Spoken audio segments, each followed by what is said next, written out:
All right, thank you. Date and time of the adjourned preliminary examination. Are parties ready to proceed? We're ready, Your Honor. Yes, Your Honor, defense is ready. All right, you may proceed. People call Ember Grady. And please come forward, be sworn. Today we are stepping straight into a courtroom where everything feels calm, but not for long. The judge opens the session with routine questions, and both sides signal they're ready, but beneath this formal exchange, something serious is about to unfold. The tone is controlled, almost procedural, yet it quietly sets the stage for a case that will turn intense very quickly. In just a few seconds, we move from simple courtroom protocol into testimony that will reveal a shocking highway incident. This intro works because it feels ordinary, but you can sense that something big is coming. It's the calm before the storm, and it pulls you in without forcing it.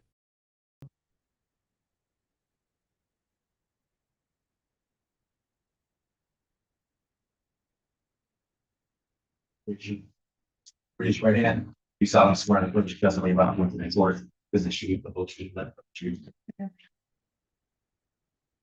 Name, spelling, name, career. Grady, EMBERGRADY. Thank you. You may inquire. Thank you. Your Honor, I apologize. I forgot to make a sequestration motion. And I would have an objection to that. Okay, yeah, any witnesses that are going to testify hereby ordered sequestered from the courtroom and not to discuss any testimony that they may be giving. May I request an exception from my officer in charge? The officer in charge may remain in the courtroom. Thank you. Thank you. All right, go ahead. Good morning, ma'am. How are you doing? Doing just fine. Thank you for asking. Ma'am, how are you employed? Senior paramedic at Huron Valley. How long have you worked for Huron Valley? Since July 2019. Were you working in the same capacity on or about May 25th of 2025? Yes, sir. And were you specifically on shift that day? What shift were you working?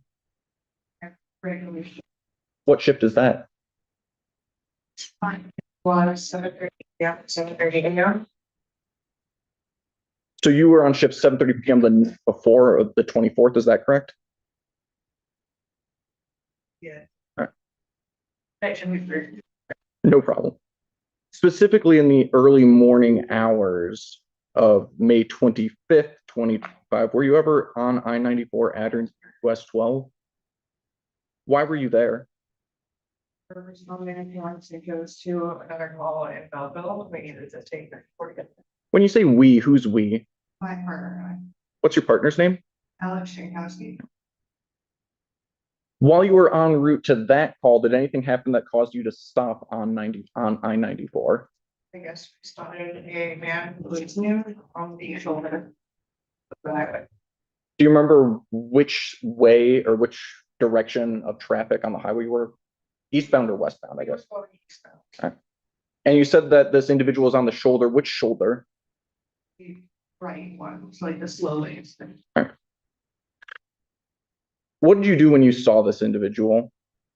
He stopped the ambulance. My partner was driving. I radioed into dispatch to let them know what we had spotted and that we wouldn't be stopping, so that they could send someone else to the call that we were already hitting on.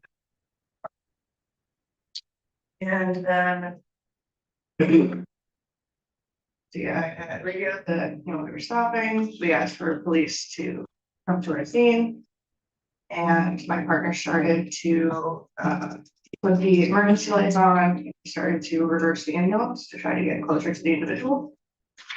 You said that you stopped the ambulance. Where did you stop the ambulance? In the right lane. In the lane or off the road? In the lane. Okay. It's the lane we were traveling in. The slow lane, Yes. the right thing. Okay. What happened after you started to reverse the vehicle? He shot the individual. It started to kind of run towards us, and it looked like he had something in his hand, but neither one of us could see what it was. So we kind of started pulling forward a little bit, and we locked the door just in case, because we don't know this person. I radioed to dispatch again that he's charging at us. We would like police to come priority one, which is like sirens, like step it up. Because he could be a danger to himself, to others, we don't know. At the time that you're seeing this individual, are you looking directly at him? I was looking in the side mirror, so we have two mirrors basically. It's the larger mirror and then there's a smaller like toe mirror. I was looking between the small toe mirror and when my partner said like, oh, he's running toward us, I kind of like leaned forward and tried to see him in the larger mirror to see if I could see what he was holding, but I couldn't, and then I just went back to looking in the small mirror. And you're the passenger and thing, okay. I don't think I clarified earlier. Do you remember what time specifically you saw this individual? It's like two something. AM or PM? Okay. What happened after you radioed for police assistance? So we had pulled the vehicle forward a little bit, my partner did. And the individual on the road kind of stopped, like put his shoulders down, turned around and started walking back the way that he had originally been walking. At that point, do you remember, was this individual on the road or on the shoulder? How far off the road was this individual at that time? Okay. What happened after he turned around and started walking away? I tried to radio dispatch again to let them know that he was walking towards like a curve in the road and to let the know so that they don't. I did not get to complete that transmission because it was the back.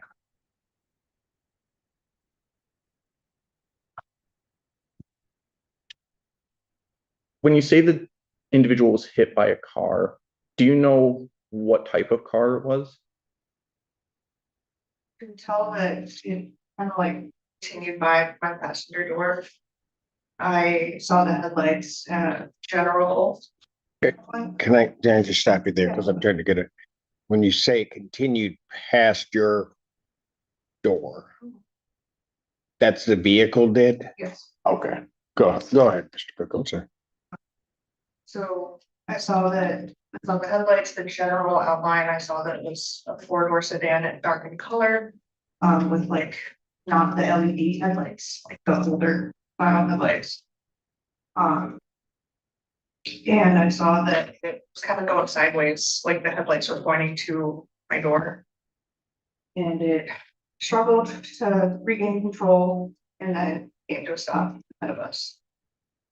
I want to make sure I'm understanding correctly. You said it passed by your door, and you said you're the passenger in this vehicle, right? When the vehicle passed you, was it on or off the roadway? It was on the shoulder. Okay. So it goes past you on the shoulder. Does it go back onto the roadway or does it stay off the road? It went back onto the roadway, as the person was trying to take. Okay. And while you were testifying, you sort of made a gesture with your hand. It's sort of like fishtailing. Is that what the vehicle was doing? Yes. Okay. Were you able to see who was driving that vehicle? No. At the time that this happened, were you able to see where on the vehicle, or let me rephrase this question. Were you able to see where the vehicle made contact with this individual? So when I was looking at the small mirror and I saw the headlights kind of cross the individual turning towards the road, like towards my ambulance. And I saw the silhouette of the individual and then I heard the of contact. And after we got out of the ambulance to try to look for him, the victim of the driver, there was a specific type of glass that was on the roadway that doesn't come from a windshield, it only comes from the side windows. You said that you heard the thud. Did you hear any like tires squealing? Yes, I did. How long before or after the impact did you hear that noise? I only heard the tires screeching right before the thud, and then I didn't hear them screaming. I believe you said that you left and tried to find the individual that was hit. Did I hear you correctly? Yes, Were you able to find that individual? yes. Where did you find that individual? And started our search where we did last see him. And kind of scanned the area, we scanned, as wide an area as we could, really. Go anywhere. We found him, 100, maybe 150 feet up from where we last looked at him. There's like a south wall on the highway, found him up against the south. Yeah. Make sure I'm understanding correctly. You said about 100 to 150 feet. Is that off the side of the road or forward, backwards? What direction is that? So it's forward and maybe 5-ish, 6-ish feet to the right towards the south wall. And when you say forward, is that the direction of travel the car was going? Okay. So. Okay. So the individual that struck is now ahead of the ambulance? I believe he ended up maybe around where the ambulance was. Gotcha. Okay, so. And excuse me, I'm just trying to get a layout in my head. Where on 94 are you? So we are eastbound, just west of Rossonville exit. Just west of Rossendale. Gotcha. So I wish I had a map to show you. No, I got it. So you're just west of Rossendale. Okay. And described the individual initially coming toward the ambulance, then going away from the ambulance. How, at the point of impact, how far estimating is he from the ambulance? I wouldn't be able to give you a good estimate on that. Okay, that's fine. And I got that. But and your ambulance is still in the right-hand lane of I-94. Yes. we Oh. put it in park. Got it. Okay. Last question I have for you at this point. When you are describing, just so the record's clear, when you're saying on the shoulder, tell me what you mean by shoulder, rather than try to put words in your mouth. I know what you mean. The solid white line that has. Got it. So, gotcha. So when you say shoulder, anything which would be to the right of that white line, you're describing as the shoulder. Thank you. Go ahead. Thank you. What did you do when you found the individual who was struck? My partner made first contact. Let's read more details on what.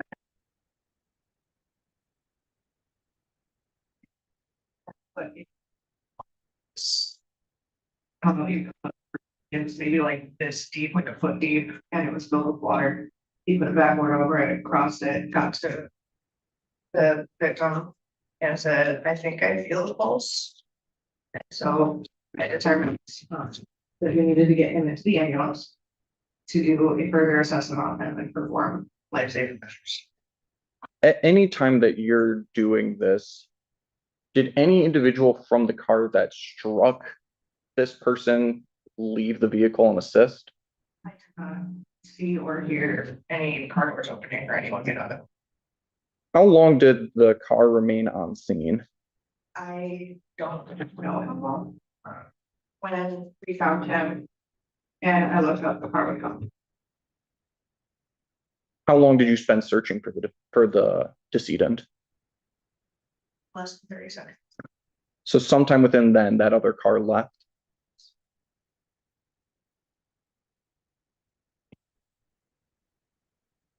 After you got this individual back into the ambulance and you were performing life-saving measures, what happened then? I had radio to get a supervisor.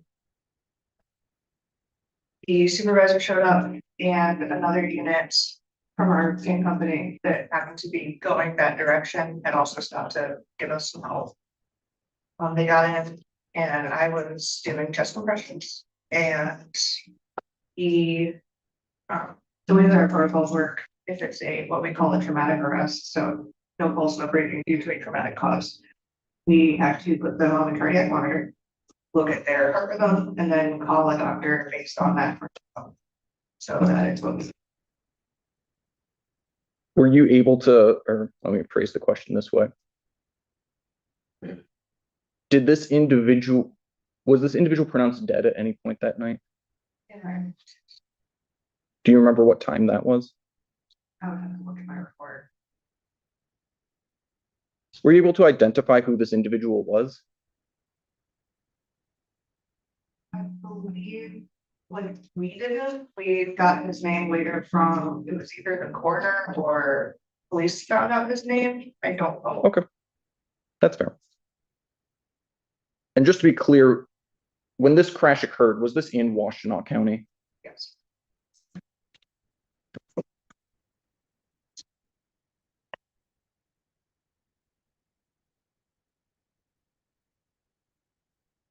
Other than yourself and the vehicle that struck the decedent, were there any other cars on the road at this time? Did you observe anything like a deer crossing the street or anything like that? What was the weather like?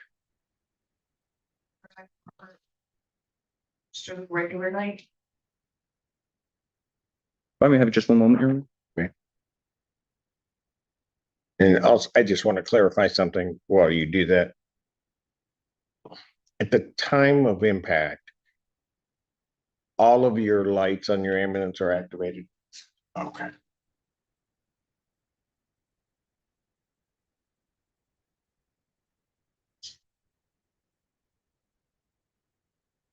Now the story takes a sharp turn as the paramedic begins recounting what happened that night, and this is where the tension builds fast. She describes spotting a man dangerously close to the highway, acting unpredictably, even charging toward the ambulance at one point. You can feel the uncertainty and fear as they lock their doors and call for urgent police backup. Then suddenly, everything escalates, a car appears, loses control, and in a split second, the man is struck. The way she describes the headlights, the movement, and the impact makes it feel real and chaotic. What's even more disturbing is what follows. The driver doesn't stop. Instead, the paramedics are left to search, find the victim severely injured, and attempt life-saving measures. This part hits hard because it's not just an accident, it's confusion, danger, and a moment that changes everything. Ask the witness, Your Honor. Okay. Cross-examination.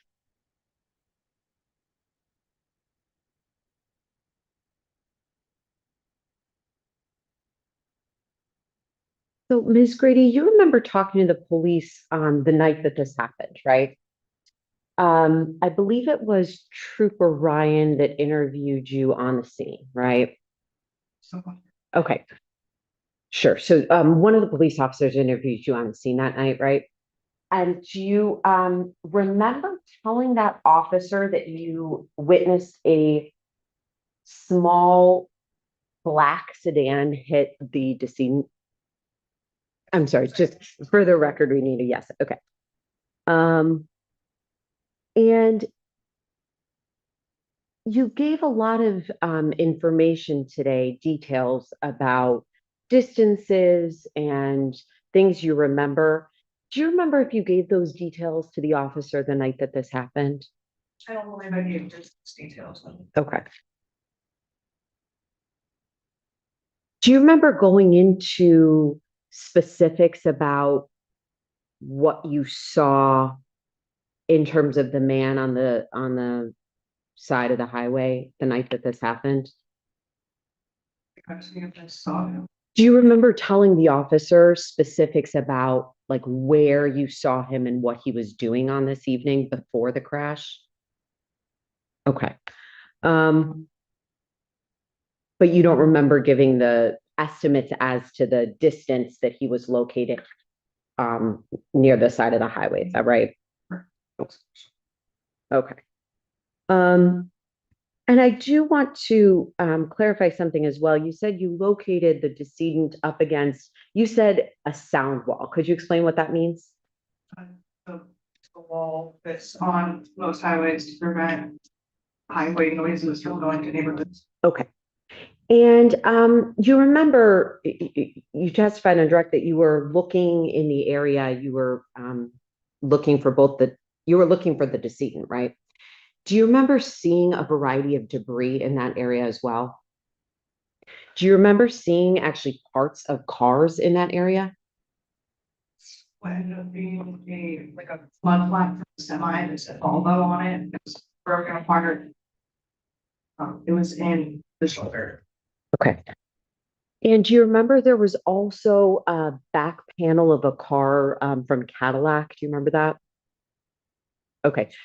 Do you remember there being a variety of debris in that area, though? There's debris. There's garbage, right? Okay. Do you wear body worn cameras? Okay. And you don't have dash cams on your ambulance, on your vehicle, right? Okay. Do you now? Okay. You also mentioned that there was sort of a ravine that was filled with water. You'd agree with me that that creates some uneven terrain on the shoulder, right? And you testified that your partner actually put I forget what you called it, but some sort of, you said backboard. Okay. And that's so that you could walk over it safely, right?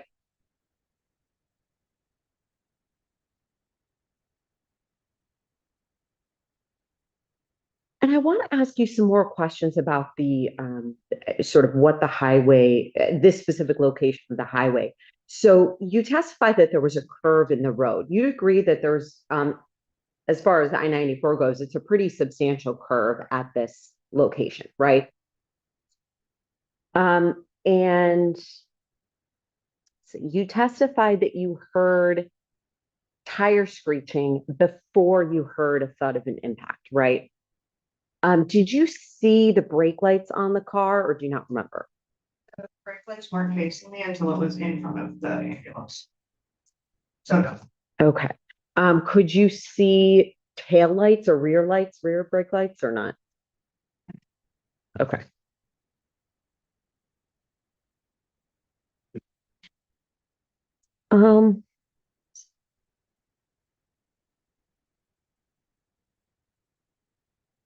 How many seconds would you say you observed the individual who was the decedent on the side of the highway before the accident?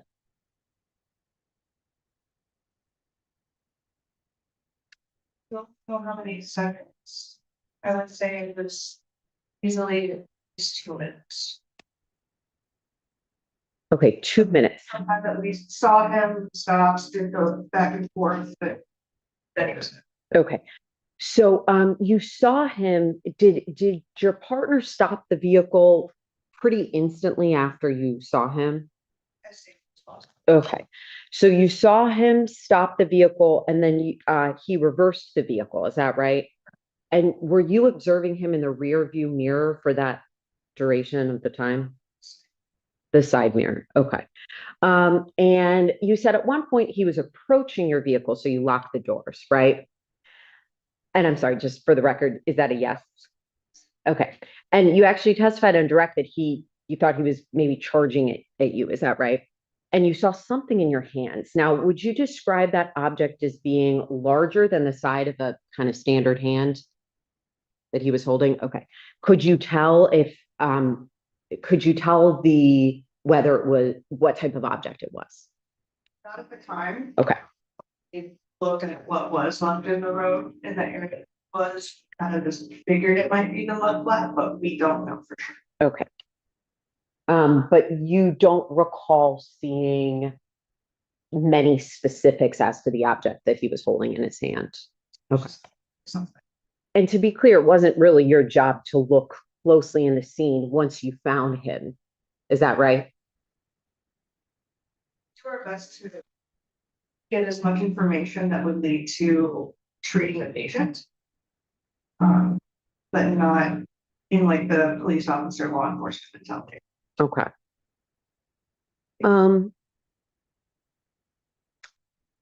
Were you aware of any prior calls made regarding that individual before you stopped? Okay. When you talked with, was it you that talked with the dispatch? Okay, did they mention that they received prior calls about this individual as well? Found out later that they had, but I don't believe at the time that they did. Do you recall how many calls they received about this individual that evening? I'm not in dispatch office, I don't know. Okay.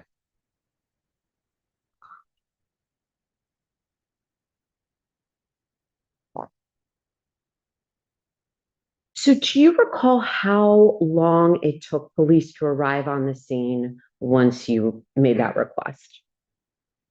Wouldn't feel until you a specific time, but Okay, say anecdotally, it was very quick. okay.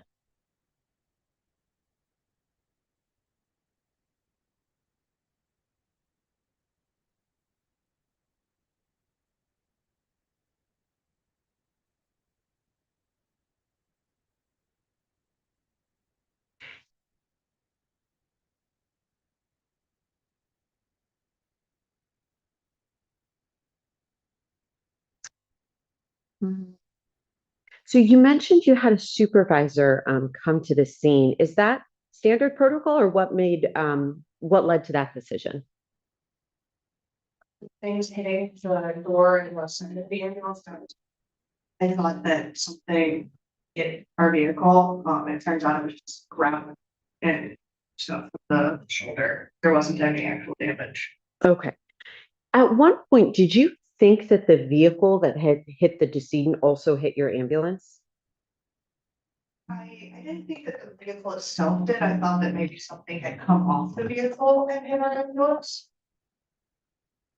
Okay. Is it fair to say that in the moment that you were talking to the police the night this happened, there was a lot going on, right?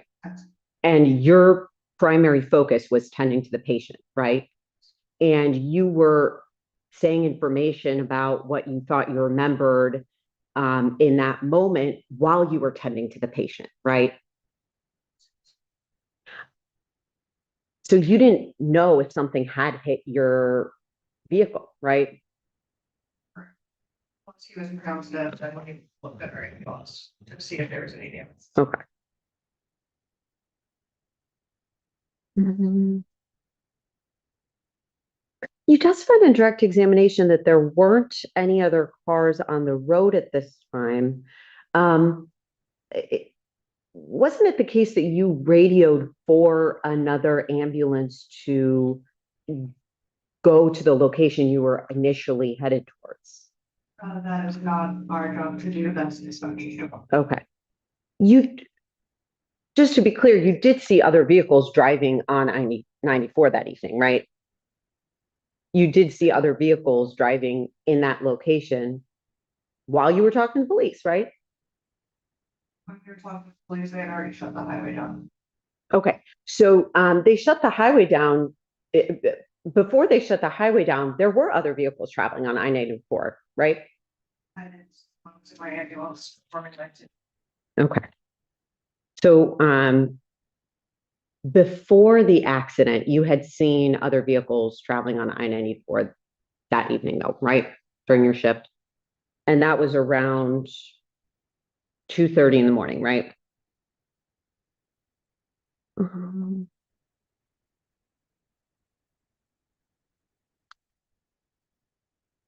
Now, I want to talk to you about some more about the investigation in this case. So you talked with the police the night of.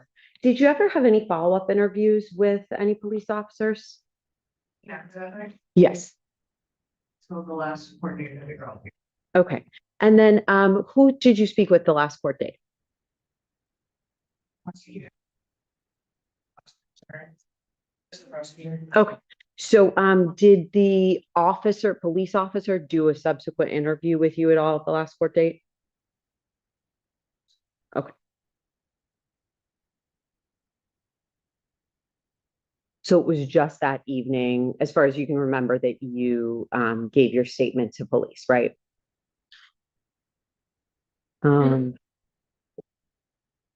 And just to be clear, you couldn't see, it was obviously very dark outside, right? And the vehicle that struck the decedent, you couldn't see inside that vehicle, right? You don't know how many people were inside that vehicle, right? You don't know the race of the person driving, right? You don't know if it was a man or a woman. You have no idea who that was, right? Okay. I have no further questions at this time. You redirect. No, Your Honor. Ma'am, I just want to make sure you're indicating that the point of impact was west of Rossendale Road or west of west of Rossendale Road. So the entrance exit to Rossendale, you're on the western side of that. Yes, okay, thank you. Anything else based upon the court? No, Your Honor. All right, thank you. You may step down. May call you next witness. People call Sergeant Ryan Bowden.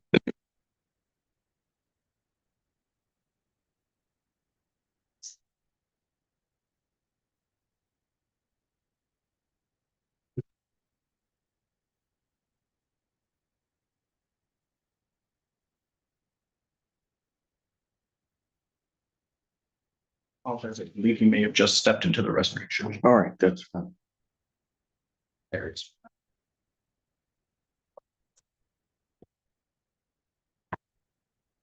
Sir, please come forward, be sworn.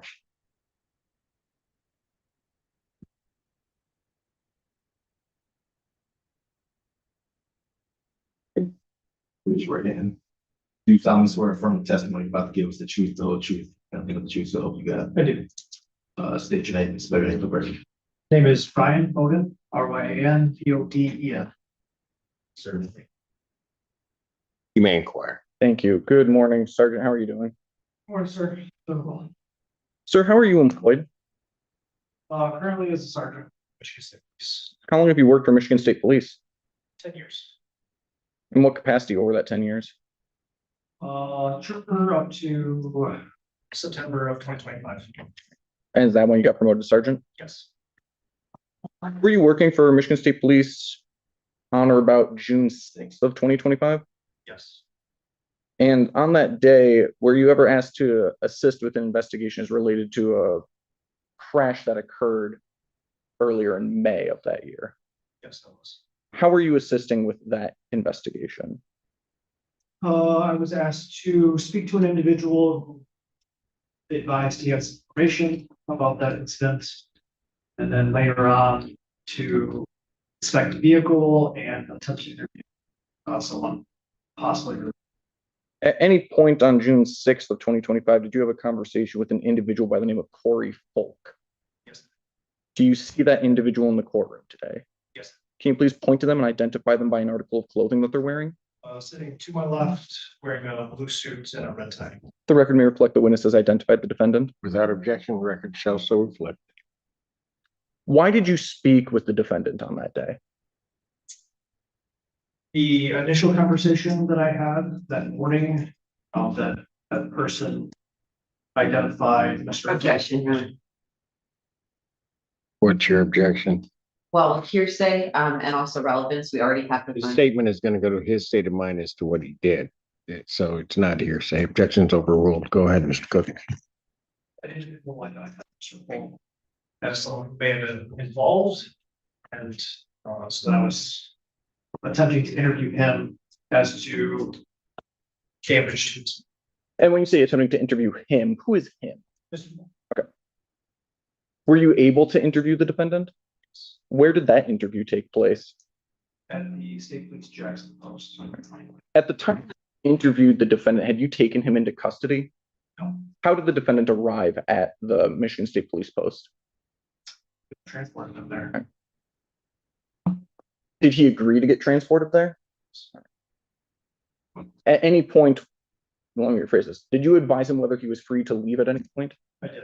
Was he free to leave at any point? Yes. Did the defendant agree to speak with you on that day? Yes. I want to sort of go the day before May 25th to May 24th. Did the defendant say when he woke up that morning? Yes. When did the defendant say he woke up on the 24th? Over the course of the day of the 24th, where did the defendant say that he was that afternoon? We say he worked and then attended a Detroit Tigers game. When the defendant was at the Detroit Tigers game, did he say whether or not he had anything to drink? What did he say? What did the defendant say he drank? Initially advised he had a couple of beers, and I believe later clarified At the time that, Sorry, what was that last word? 3. 3. Okay. Yes. at the time of the Tigers game, do you know how old the defendant was? Under 21, but I do not know exactly. Did he say if he was with anyone else that afternoon? Yes, he did. Who was he with? A friend of his named Adrian Putnam. Defendant says he's at a Detroit Tigers game. How long did he say he was at that Tigers game? He stated he arrived to the Detroit area 6:30 and stayed until approximately 11. Where did the defendant say that he went after the Tigers game? Ann Arbor. Did he say what he was doing in Ann Arbor? Was that pinball piece? How long was the defendant in the Ann Arbor area? He stayed until approximately 2 to 2:15 a.m. the following. Of the 25th? All right. Where did the defendant go after, or where did the defendant say he went after he left Pinball Pete's? He said he went to take towards Elm Park to take his friend home. Did he say what route he was taking to get there? He did not know the exact roadways, but he stated it was the freeway and he was traveling towards Elm Park, so east. While the defendant was driving towards Allen Park, did he say how fast he was going on the freeway? He approximated his speed around 90 miles an hour. While on the freeway, did he say whether or not he was distracted by anything? Yes, some flashing lights. What about the flashing lights, or what statement did the defendant make regarding these flashing lights? He advised he saw some flashing lights as he was on the freeway and he believed that they were on the other side of the freeway, so the westbound side. And that's when he saw that.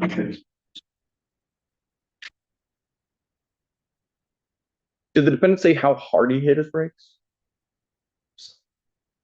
Did the defendant say whether or not he was able to maintain control of his vehicle? Was not able to maintain control of his vehicle. Did the defendant say whether he was involved in a crash at that time? Yes, he stated he collided with something. What did the defendant say he did after he collided with something? Looked around, asked his friend, he was okay. Sat there for 2 or 3 minutes and then left. Did he ever tell you that he got out of the car and rendered aid or assistance to anyone? He said he did not get out of the car. Did he ever say if he reported this crash to police? Said he did not report it. Did he give a reason why he didn't report this to police? He was afraid of the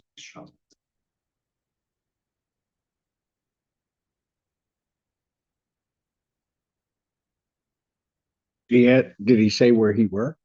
I'm sorry. Yes, it was in Jackson. I can't recall the name of Got the it. company, but he was afraid a driving charge would cause him to lose that job. A drunk driving charge. Thank you. Go ahead.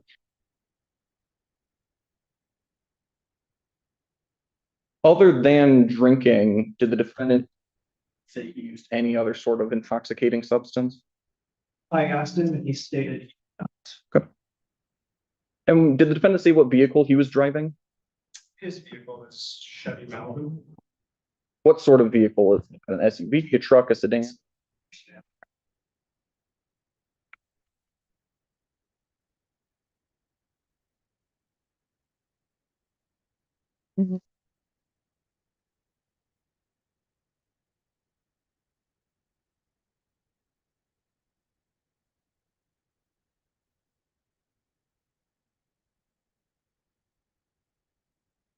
Did the defendant say whether he was using his phone at the time of the crash? He said he may have done. Did you ever personally see the defendant's vehicle? Yes, When you observed the vehicle, was there any damage on it? yes. What sort of damage was on the vehicle?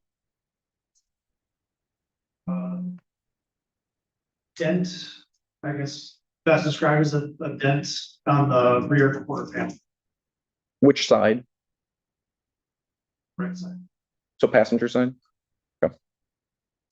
What about the windows? Were the windows damaged in any way? There was a, Which window was broken? I do not recall.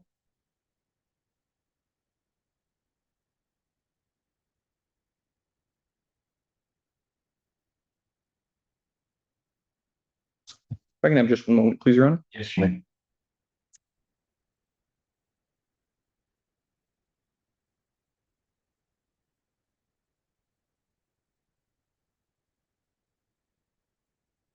Ask the witness. Cross-examination.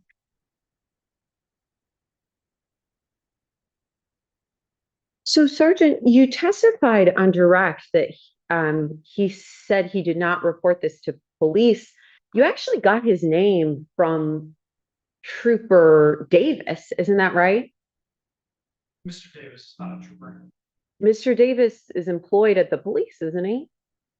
I believe he may be your corrections. Officer.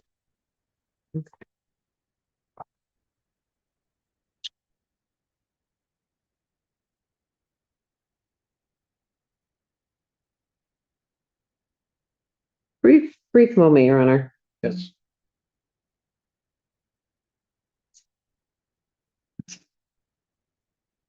So you're aware that Mr. Davis is employed in some capacity with police? Or you don't know? Like I said, I believe these corrections, which. Okay. Entity that belongs. Do you say you believe? Do you remember or do you not remember how he's employed? I believe he's a corrections officer. Okay. So do you recall, was it you who followed up on the conversation with Mr. Davis, or was it not you? Yes, I did follow up. Do you recall referring to him as Officer Davis? I may have. Okay. And do you recall which agency you called to follow up on this information? No. Okay. But, okay. So do you recall that you actually called a police agency regarding a call that Mr. Folk made about this? It was his supervisor. Okay. Is Mr. Davis Davis the supervisor? is the one who contacted our post regarding this entire instance. Got it. Okay. And was it a part of your responsibility to investigate anything that Mr. Folk told you? I was assisting at that time. I was not the officer in charge of the investigation. So I was merely asked to interview Mr. Folk and check on the vehicle. Okay. So did you ever go view the surveillance cameras at Pinball Pete's to verify what time he may have left or what time he was there? No, Okay. Did you ever ask any of the other officers to do that? No. Okay. That wasn't your part of your responsibility in the investigation? Okay. Did you ever view or request to view any surveillance from Detroit, from the Tigers game regarding, okay. You're aware that you had information that the damage to Mr. Folk's car was actually caused in Detroit at the Tigers game, right? that's what he initially told me and then changed that statement later on. He told you his rear window damage was from a break-in in Detroit, right? That was his official statement. That's correct. You're saying that that part of the story, that the window damage, specifically the back panel, I'm not talking about the siding of the car, but the back window, you're saying he changed his story about that damage? Changed his damage to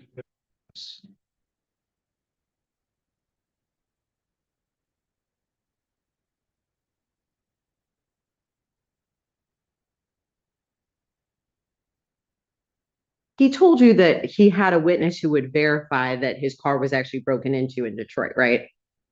Yeah, I was part of this interesting.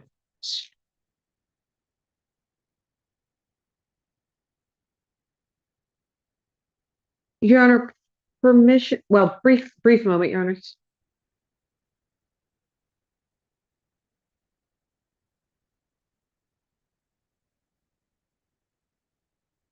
Um, Sergeant Ryan, or Sergeant Bowden, excuse me, you would recognize a copy of the written report you made about this, right? Permission to approach the witness? Okay. May I approach physically? Right. Okay. Can you point out where in your written summary of your interview with Mr. Folk, you indicated that he changed his story about specifically the back window? To object to relevance. Well, Also hearsay. yes, but I note those, but I'm trying to figure out where, when you say back window panel, what are you referring to in your question? So the rear, basically the window, the rear window of the vehicle. Well, I don't know what you mean by rear window. Are you talking a side window to the rear, or are you talking the rear window? I was referring to the rear window. All right, go ahead. As to your objection to, well, the first one is to relevance. Maybe I'll overrule that objection as to hearsay regarding the defendant's statement. Isn't it hearsay? Your Honor, I'm asking this officer to point out where in his written statement summarizing, he indicates that Mr. Folk changed his story about this back window panel. All right, I'll allow it. Go ahead. Sure. This portion here, if I may I read it to you. I advised Falk his statement did not align with some information he had about his vehicle. It offered him the opportunity to clarify, which he replied, I couldn't tell you. I again offered Falk a chance to start over, as I did not feel his initial statement was entirely accurate. At that point, Falk stated he was taking his friend home after the Tigers game, spending time in Ann Arbor. After that point, he describes the damage as occurring as part of this collision that occurred after losing control. Okay, so to be clear, did he ever tell you that his car wasn't broken into in Detroit? Did he ever say, actually, that was a lie? Did he verbatim state that to me? Did he? Not, no, he did not verbatim state, but this is the point in the interview, which he then clarified his initial statements and said that the damage actually occurred during this collision on the freeway. Okay, but just to be clear, you never investigated. Actually, you did ask him where he parked at the game, right? I did. And you were trying to get some of that information, right? May I retrieve the police report? Thank you. You did think that was relevant to your investigation, right? When you were asking questions about where he parked at the game, you actually thought that was relevant to your investigation, right? Part of the way we interview people is to obtain their full statement initially, and then point out any discrepancies that may be there in obtaining the truth later on. Okay.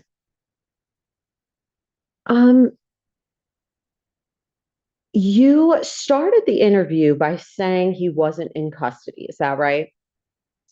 Told him he was free to leave at any time. Okay. You did not read him his Miranda rights, correct? You did not have him sign a waiver of his rights, right? You did not tell him he had the right to an attorney. And you physically drove him to the police station, correct? And he told you he thought he had to go with you, right? Yeah, we had a conversation. Okay. And there was you, and then there was another police officer who was in the interview room with Mr. Folk. Is that right? And both of you were wearing your uniforms, right? And you had your weapons on you, right? And you were sitting on either side of him, right? Yes. And he was not sitting immediately, he was sort of sitting in the corner of the room, right? Yes. He was not sitting right next to a door, right? And you told him that you've been doing this a while and you felt like he had a moral compass, right? And in fact, told him that it didn't seem like he should go to jail, right? I don't know that I see that. You told him he didn't seem like a bad guy, right? Yes. And you don't remember saying doesn't seem like he'll go to jail. Okay. Okay. And he asked you if he needed a lawyer. You remember that? Sure. I believe we were talking about going to jail that day after the interview. I see. Okay.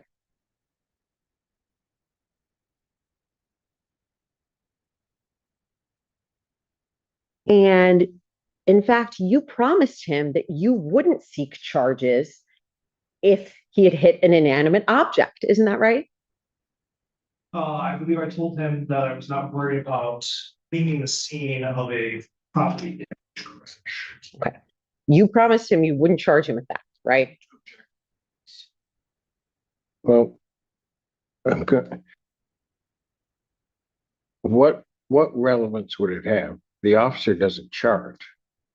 That's correct. But if the people are intending to use my client's statements as substantive evidence against him, his confession, which I believe they are, as that was the entire direct examination, then anything that has a bearing as to the credibility of his statements, including any promises that were made or implied by this officer in order to obtain those statements, Would do what? could impact the credibility of those statements and therefore the evidence. It's sustained. Yeah, that doesn't make any sense.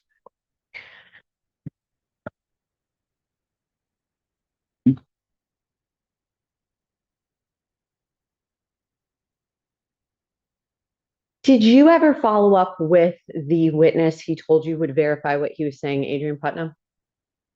No, I did not. Okay. Do you know whose responsibility that would be, which officer? Normally it would be the officer in charge of the investigation. In this case, one of our detectives was assisting, so maybe him as well. Okay. And do you recall discussing a pizza place or a pizza restaurant in Ann Arbor?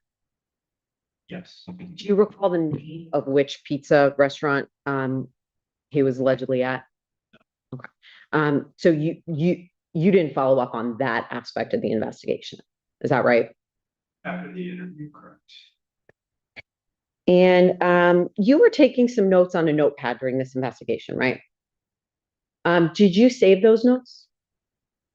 If it's in my current notebook, it's in my back pocket. It's possible. If it's an old one, I should. Okay. Is that a part of policy? Just relevance again. I'll overrule it. I'll allow a little leeway. Go ahead. Is that a part of policy? I don't know if our policy states or addresses that one way or the other. You're a sergeant, aren't you? And you were promoted just a couple months after this, right?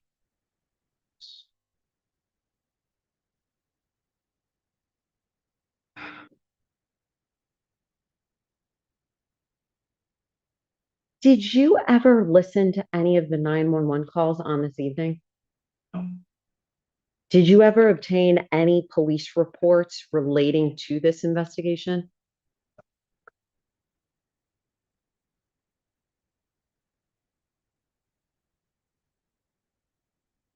Were you aware of how many accidents there were on I-94 on this evening? No. Okay.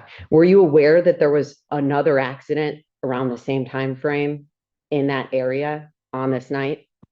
Again, no. Okay, so you didn't hear those 911 calls? No, I was not working. Okay.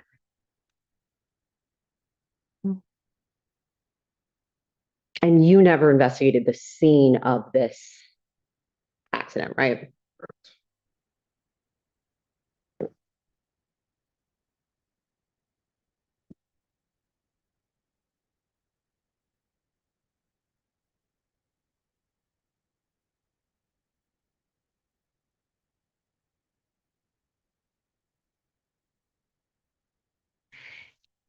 you don't have any corroboration about what damage caused Mr. Folks was caused to his vehicle, right?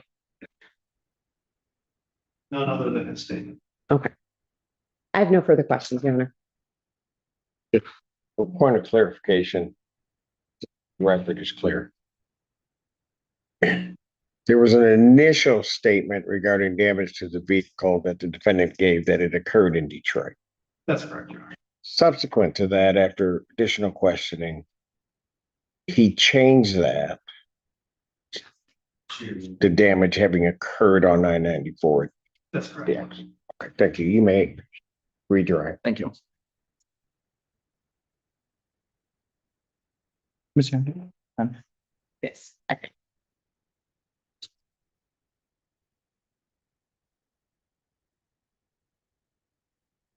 When you interviewed the defendant, I believe you testified on cross-examination that at some point you made a statement that he thought he had to go with you. Do you remember that testimony? After the defendant made that statement, excuse me, what did you tell the defendant as it related to his requirement to being at the station? I clarified that he was free to leave. That he was not in custody or under arrest. I don't know. That he was free to leave at any time, and he could end the conversation, interview, and Did you ever handcuff the defendant?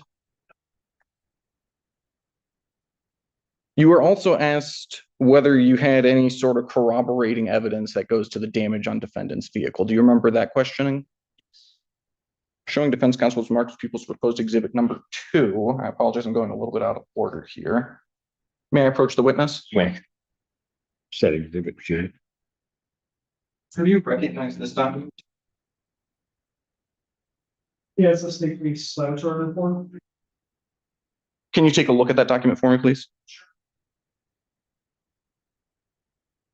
And specifically, what is that a lab report of?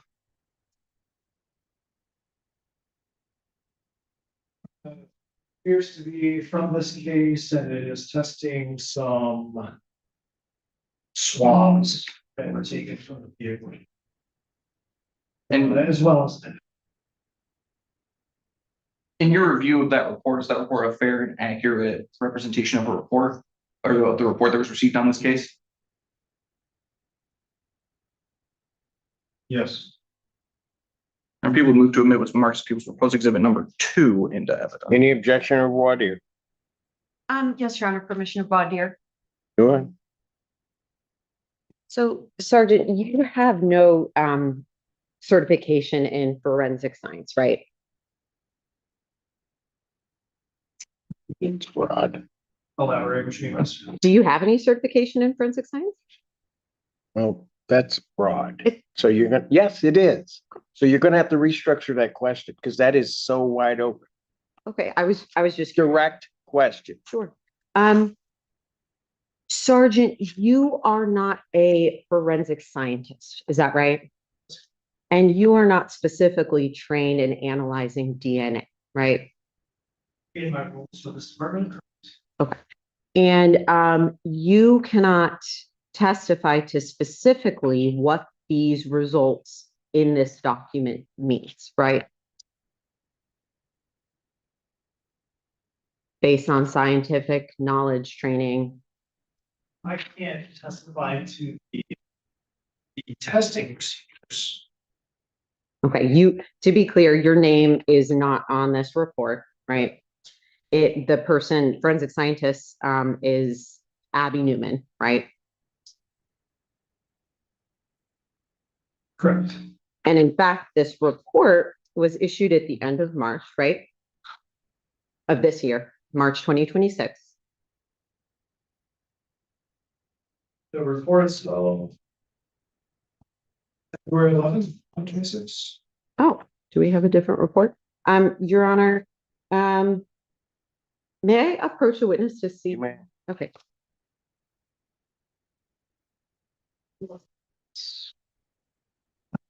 Can you look to the bottom of that page you're looking at? It says report issued March 26, 2026. Isn't that right? And I can point if that's easier. Oh, I see. Right. You see where I'm looking? Yes, that's correct. Okay. And so your role in the investigation had actually concluded by March 26, 2026. Isn't that right? Correct. My role in the investigation was inspection of the vehicle and interview of Mr. Moore. Okay. And in fact, I don't know if you know the answer to this, but that was after the initial probable cause conferences in this case. Is that right? Okay. You don't know when the court dates were in this case because it's not your case, right? Okay. I have no further questions at this time, Your Honor. I would object as to, well, on a number of bases. First of all, I don't think this is the appropriate witness from which to seek to admit this report. His role in the investigation had concluded by then. His name is nowhere in here. He didn't testify as to any specific knowledge or experience or involved in this. So I would object on that basis. We didn't receive a specific notice that this would, be sought to use at exam. This is a situation where it was after the initial probable cause conference. What is the requirement of the notice that it's going to be used? It was supplied to you. It was supplied to us, Your Honor. So what requires the prosecutor to give you notice that it may be used when it's supplied to you? Well, Your Honor, I would argue, given the Is there a specific statutory or court rule requirement that there would have to be the notice? not that I'm aware of, Your Honor. All right, go ahead. The people did provide a witness list for the examination today. This is obviously a very, very complicated case and a very specific type of knowledge in order to make the conclusions that are made in this report about DNA analysis. It is possible that we would have sought to have the expert analyze this. However, there has been a PCC in this case. This case has traveled through. This case was set for exam previously. It was adjourned at your request to today's date. And now you're telling me that you haven't done something and may not be ready. Is that what I'm hearing? well, Your Honor, I would stand by my objection, Your Honor. I'm not going to answer my question. Sure. So a couple weeks is not enough time to obtain an expert. It's not even enough time to, and so a couple weeks would not have been enough. This Didn't just have it for 2 weeks though. So this report was made March 26, 2026. My notes indicate the probable cause conference in this. Are you asking them to bring in the author of the report? Yes, On what grounds? to cross-examination in order to ask specifics as to how this was conducted, the testing procedures, the results in terms of 560 septillion times, 8.1 sextillion times, the differences between those two numbers. That would be. The defense sought to obtain that test or that information from the author of the report.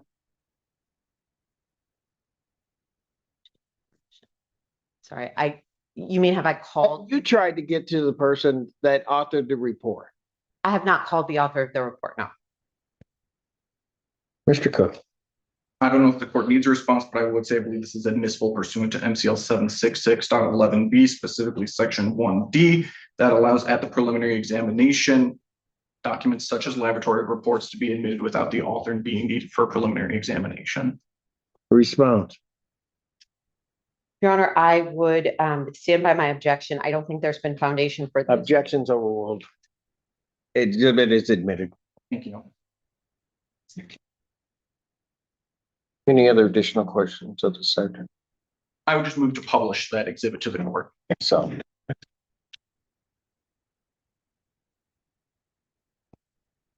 Either way, you just try to save steps. You need them. So, okay. Go ahead. Any other additional questions? Any additional questions from the defense? No, Your Honor. Okay, thank you very much. You may step down. The court is going to take a brief recess. What I'm going to suggest to council, my staff will be able to send you a copy if it went through. If the parties can stipulate on a map as to the exact location of the accident would be appreciated by the court. If you can't reach a stipulation, then we'll get somebody in there to testify about it. But I'm gonna need a map. Understood. All right. Court stands in recess. All rise. In case of the People versus Falk, are we ready to proceed, counsel? Yes, Your Honor. I'll go with defense counsel. We have a stipulated map that the people intend on introducing as People's Exhibit 3. All right. Is that correct? Yes, Your Honor. All right. May I approach? Yes. Thank you. And for the record, there's an X that is marked in blue ink on that map. That X was made with the troopers. The trooper marked that as where he responded and where he observed the decedent when he arrived on scene. Got it. So.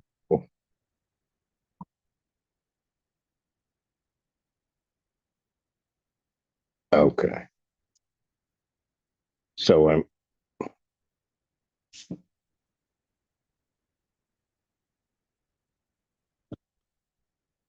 I'm after the, I just want to make sure I'm heading east is to my right, Correct. west coming off of that curve. Okay. And so it's in that, it's actually in the stretch between the two curves to whatever extent, but by US 12. Understood. All right. Thank you. All right. Call your next witness. People would call Trooper Douglas Ryan. All right. Exhibit 3, if I didn't say so, is admitted.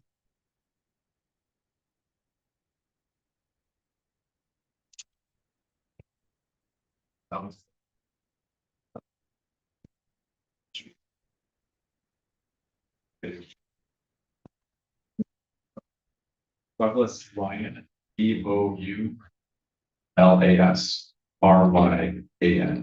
All right. Thank you. You may be seated. And you may inquire. Thank you. Good morning, Trooper. How are you doing? Doing well, thank you for asking. Trooper, how are you employed? State Sheriff, Michigan State Police. How long have you worked for Michigan State Police? 6.5 years. And has your duties been consistent over that 6.5 years? Yes, I am. Were you working on or about the early hours of May 25th of 2025? At any point did you go to eastbound I-94 reference a motor vehicle crash? Yes, I did. What time about was that? About 2:28 morning. When you arrived on scene, who all was there? When I arrived on scene, there was a Huron Valley ambulance rig and 2 EMTs, as well as a Washington County Sheriff's patrol car with 2 deputies. What did you do when you arrived on scene? When I arrived on scene, I parked my patrol car on the right shoulder behind the where the sheriff's patrol car and the ambulance were parked. And I got out of my car and saw a man that was lying in foliage on the right side of the freeway. There were 2 EMTs who were walking up to that man. So I walked up to assist as well. How far, you said in the foliage, how far from the road was this man? He was about 10 yards laterally off right side of the freeway. So the nearest paved part of the freeway is about 10 yards away from him. Do you know how far it is from the last paved part of the freeway to the white fog line? It's about 10 feet or so, almost the shoulder. Okay. Was this man wearing anything when you found him? What did you do when you arrived with the 2 individuals? So I saw that the man was limp. He had no front teeth. He had a gash on his forehead. He did not appear to be breathing or moving. So at that point, we decided that we had to administer first aid. So the paramedics or the EMTs brought a stretcher to the man, and I assisted in loading the man onto the stretcher so we could transport him to the ambulance on foot and then put him back in the ambulance. Were you able to identify who this individual was? Yes, Who was it? And when I say this individual, I mean the man that you were transporting. it was Sean Mullen, How were you able to identify him? his Secretary of State photo. Do you know if an autopsy was ever done for Mr. Mullen? Yes, there was. Did you receive a report as to the findings of that autopsy? I did. Showing defense counsel to Mark's People's proposed exhibit 1. May I approach the witness? Man, Sir, I'm handing you a document that's Mark's People's proposed exhibit 1. Do you recognize that document? I do. What is it? It's the Michigan Medicine autopsy report for Mr. Mullen. And prior to today, had you seen this report? Is this a fair and accurate copy of the report that you received as relates to the autopsy performed in this case?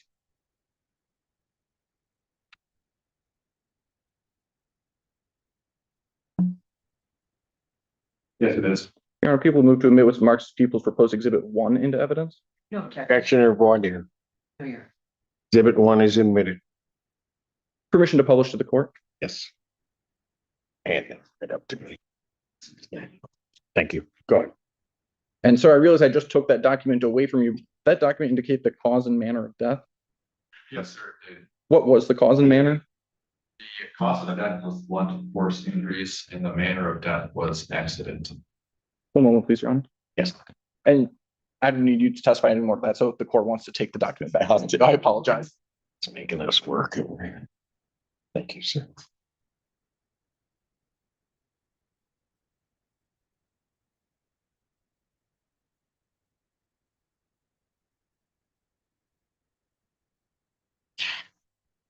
That's the witness.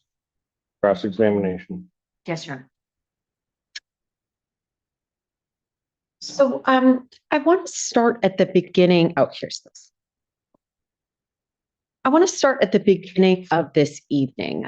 You were initially dispatched to this location due to the report of a naked pedestrian on the freeway, right? Incorrect. Okay. Why were you initially dispatched to this location?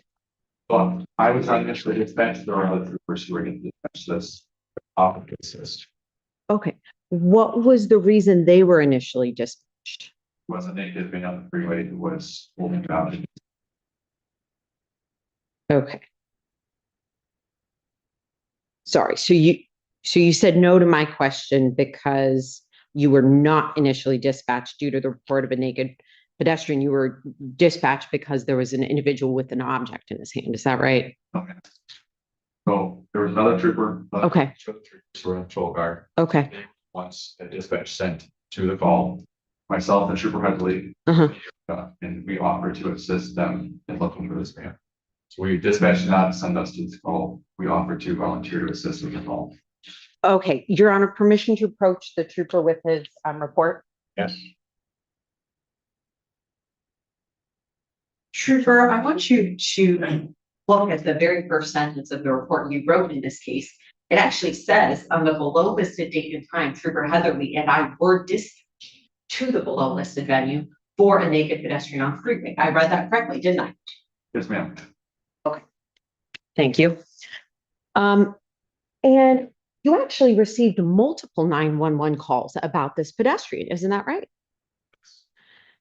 And it was while you were en route to that location that you received an update that the pedestrian of interest was struck by a car, right? You did not. So at what point did you receive that update? I'm sitting. Talk to the paramedics.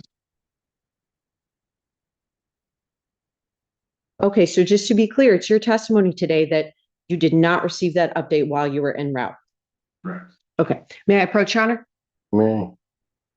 What's the relevance of this? Your Honor, this is the credibility. He's the officer in charge of this investigation. And so let's assume for the sake of argument that he received that information in route.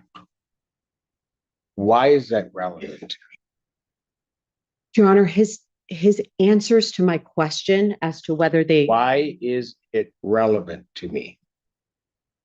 Your Honor, the the defense in this case and my argument as to bind over is going to be proximate cause. So it matters very much the timing of when the pedestrian was struck, as well as what was going on before the accident.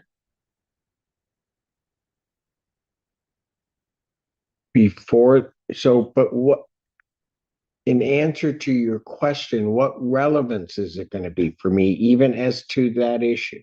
So it makes a difference whether he was there when the accident happened or whether he. Not claiming to be there at the time the accident happened. So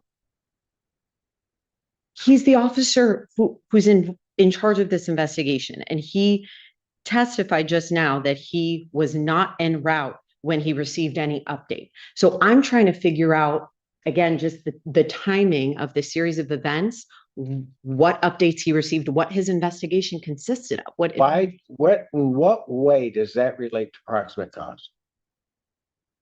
First of So where this trooper may have been.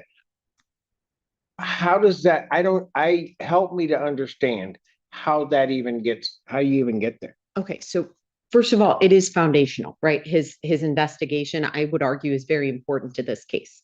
So I'm asking details about the information he had at the time and also the information he has now. His testimony. So how does it relate to proximate cause? It is foundational to the investigation.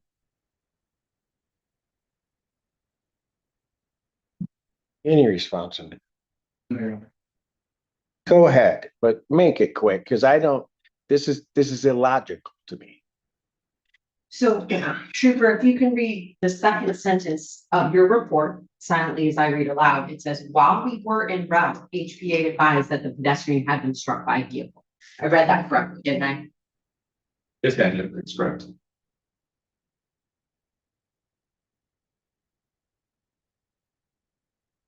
Do you remember how many 911 calls there were about that pedestrian? Okay. Did you listen to all of them? Okay. Did you ever obtain any of them? No. Did you listen to any of them? Okay. As the officer in charge of this investigation, would that be a part of your responsibility or someone else's? Okay. And you didn't provide those to the prosecutor, right? Correct. So you don't know what time the first 911 call came about this pedestrian, right? It's in.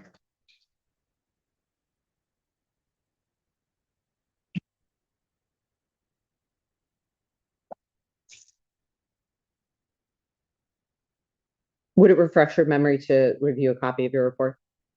Yes. Okay. May I approach, Your Honor? Yeah. So you can take a minute and look at your report and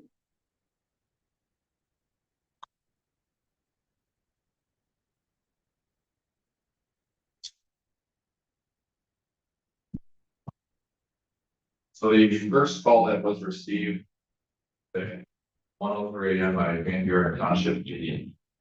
okay. 1:30 a.m. You said, I'm sorry, you said 1:03? 1:03 a.m. Okay.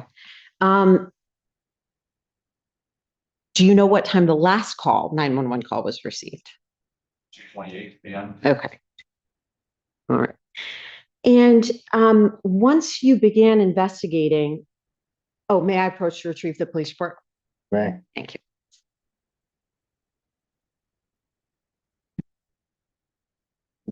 Once you began investigating, you realized that there were numerous police reports relating to the erratic behavior of the decedent immediately before the accident, right?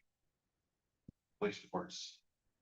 So you learned there was a police report from just hours before from Westland regarding suspicious circumstance of the decedent, right? Later. Okay. So later in your investigation, that's something you learned? Okay. Did you ever get a copy of that report? Okay. And so you never gave a copy to the prosecutor, right? That's correct. But you did talk to Sergeant Larson about this, right? Yes. And you learned again of the erratic behavior of the decedent from May 24th, 2025, right? Check. 20. Respond. This is foundational to his investigation. No, it's not. It's still hearsay. I'm asking him about, Objection is sustained.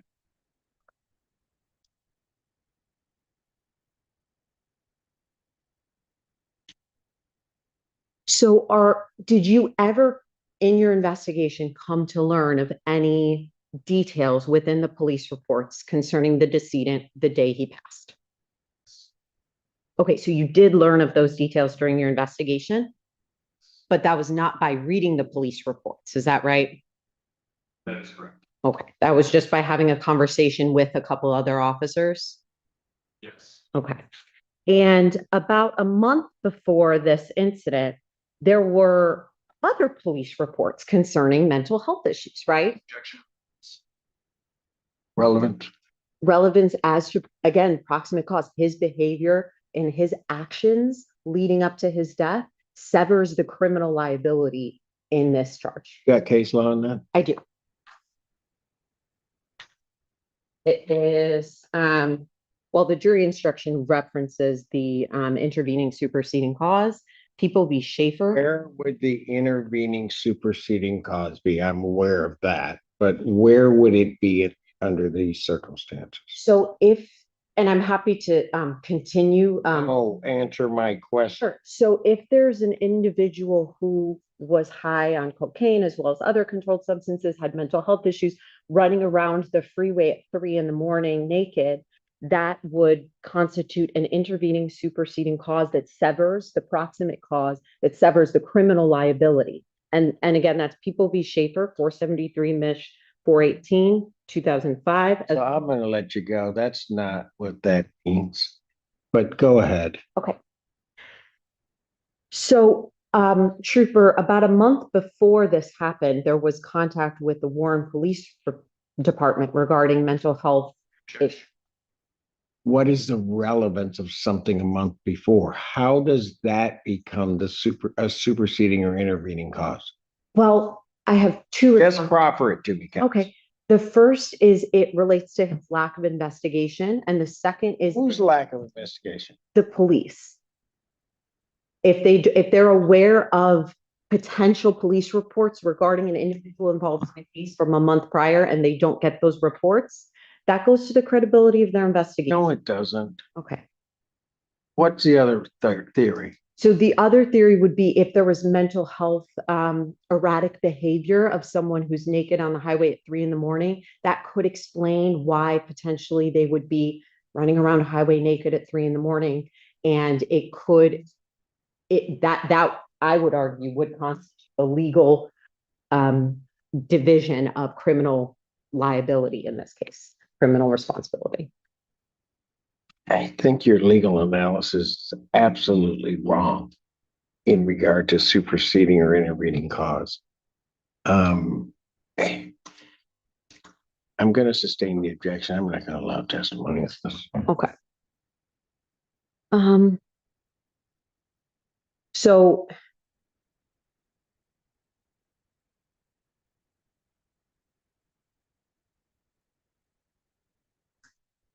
I'm not sure whether I can ask the next question, but I'll ask it and wait for the court's ruling. Did you learn of whether the decedent had any ongoing legal issues relating to his mental health?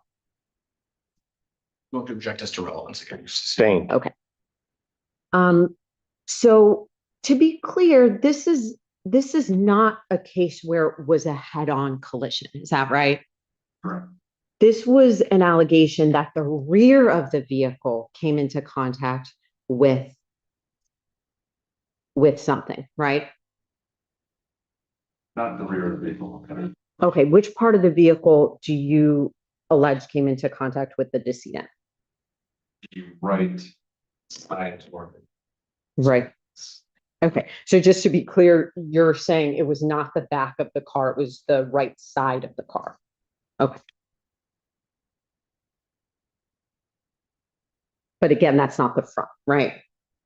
There was no evidence whatsoever in your investigation revealing the front of this car came into contact with anything, right? You were in charge of investigating the area the decedent was located in, right? Yes, And you found a variety of auto parts, car parts in the foliage where he was located, right? yes, And in fact, one part had a VIN number stamped onto it, right? Okay. You don't remember if any of the vehicle parts found near the decedent had any VIN numbers on them? Okay.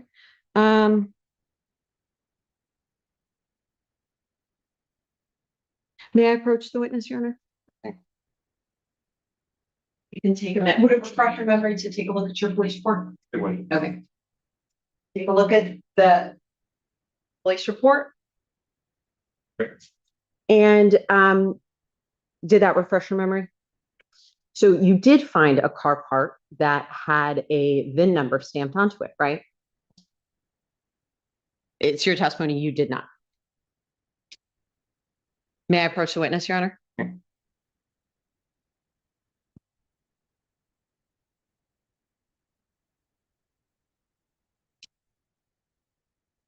Did your partner find a car part that had a VIN number stamped onto it in the area? No, Okay, so just to be clear, that if I was to say a black auto part was found with a VIN number stamped onto it, you're saying that's not correct? yes, Okay. You.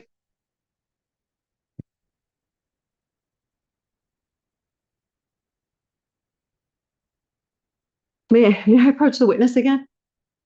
Right. Officer, what did you mean when you wrote this then?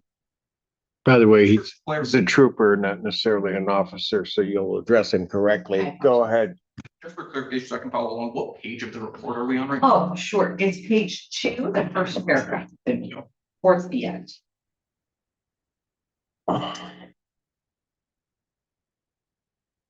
yes. Well, can I just ask what part of your investigation was the basis of this section of your report?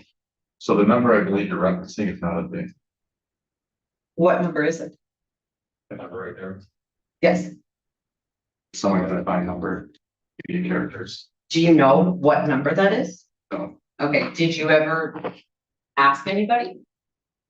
conducted research, the internet, Do you remember what your research showed? that it belonged to a specific make and model of car. Okay, and you found that it belonged to a specific Cadillac, right? From 2006 to 2009, right? Yes. To your knowledge, Mr. Folk has never driven a Cadillac, right? Objection, speculation. Sustained. Okay. Was there ever any part of your investigation that connected Mr. Folk to a Cadillac? Okay. You also found other debris in the area, is that right? And in We fact, go through every piece of debris that may be found on I-94. no, Your Honor, I'll move on. Thank you. You also found that there was a ravine located near the decedent, is that right? Yes, Okay. And you'd agree that that created some uneven terrain, right? yes, And just a couple more questions about this issue. You didn't photograph all of the debris that you found on scene, right? And you didn't log them into evidence, right? Do you recall getting any calls about other accidents during the same time frame? Okay. In fact, there were a couple other accidents involving injuries, right? Okay, but you recall getting calls generally? And when you were driving on I-94, you saw there were other vehicles driving there as well, right? yes.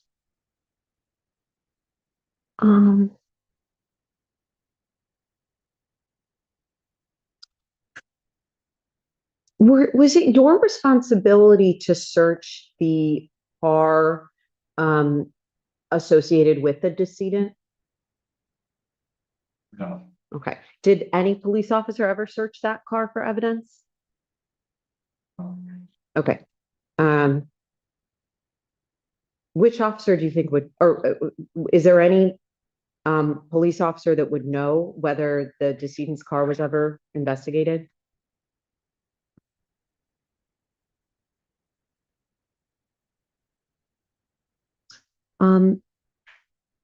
You attempted to locate cameras that might have captured evidence regarding this incident, right?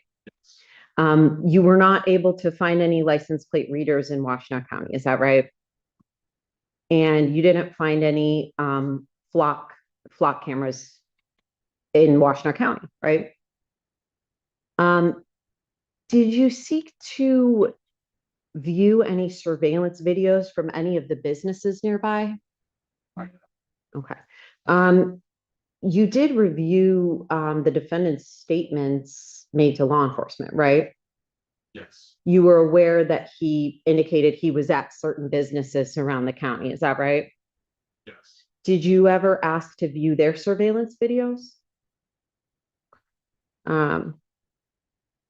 You are aware that many private businesses in Washtenaw County have surveillance cameras, right? yes.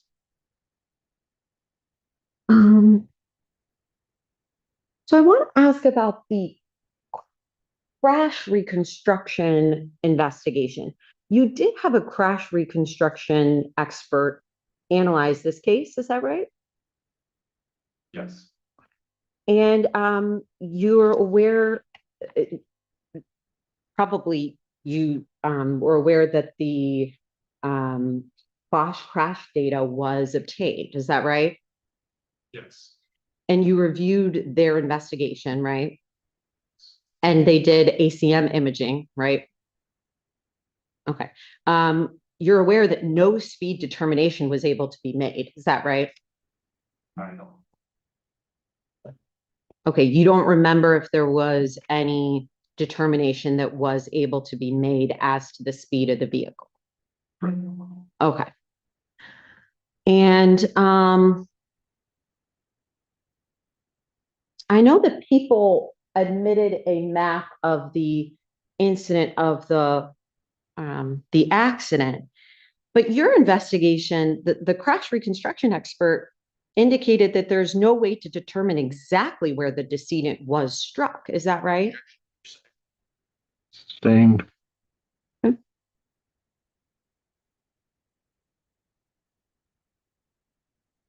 And just to be clear, do you remember the name of the crash reconstructionist?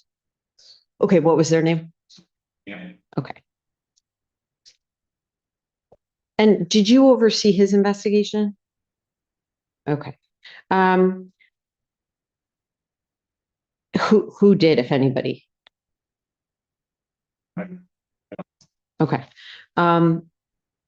Would you say it's common in vehicular homicides to have no black box data indicating speed whatsoever?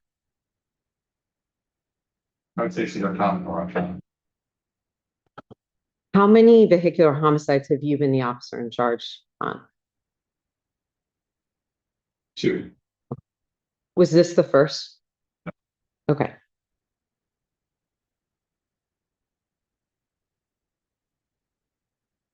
Did you review the black box data in the prior one?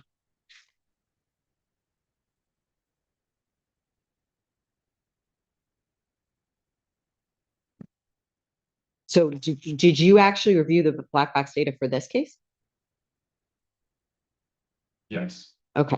Were you able to make any sort of, did you learn anything from that? I can recall. Okay.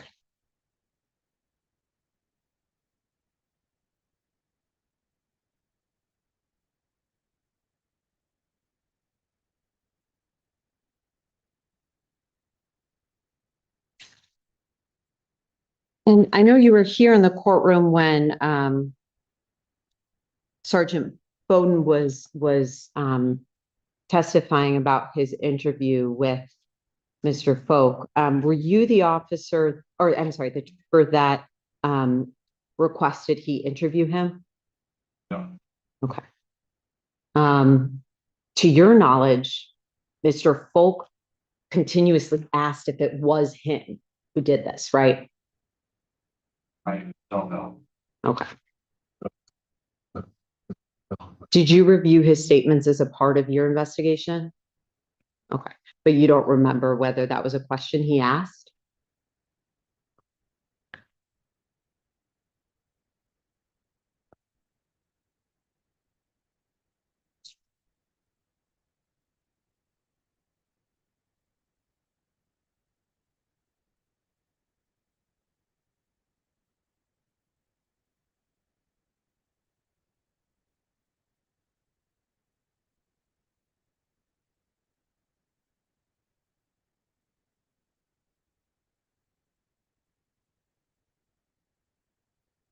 Brief indulgence, Your Honor.